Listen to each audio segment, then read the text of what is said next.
लिए मुक्त हो जाते हैं। और सत्य का पुजारी वो होता है जो सत्य सनातन को जान लेता है।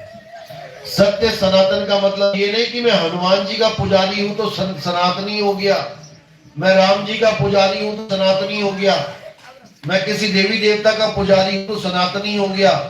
सनातन का मतलब है आत्म देव, जिसको ना तो कोई शस्त्र काट सकता है, ना अग्नि जला सकती है, ना वायु सुखा सकती है, ना जल भिगो सकता है।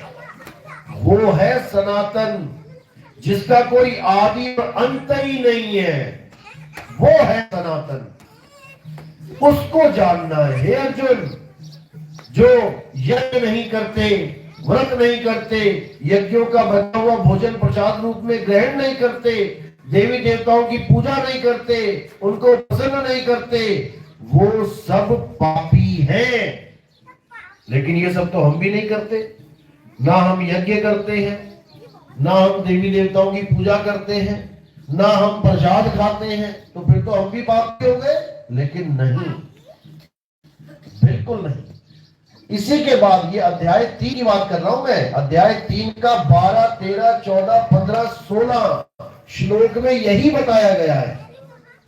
लेकिन 17वें में क्या बताया? अध्याय 3 17वां श्लोक, लेकिन यानी किंतु जो अपनी आत्मा में संतुष्ट हैं, जो अपनी आत्मा में रमण करते हैं, जो अपनी आत्मा में तृप्त हैं, हे अर्जुन, उनके लिए ये कर्म कर्तव्य लागू ही नहीं होता।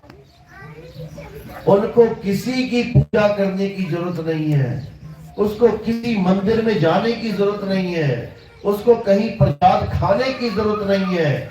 केवल और केवल अपनी आत्मा में स्थित होने की जरूरत है।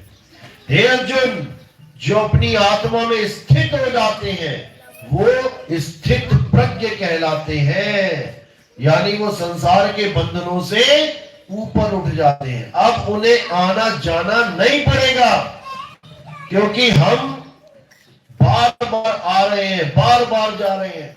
इसी चक्कर में हम जन्म मरण में उलझे पड़े हैं। लेकिन किसी को समझ में ही नहीं आ कि ये हो क्या रहा है।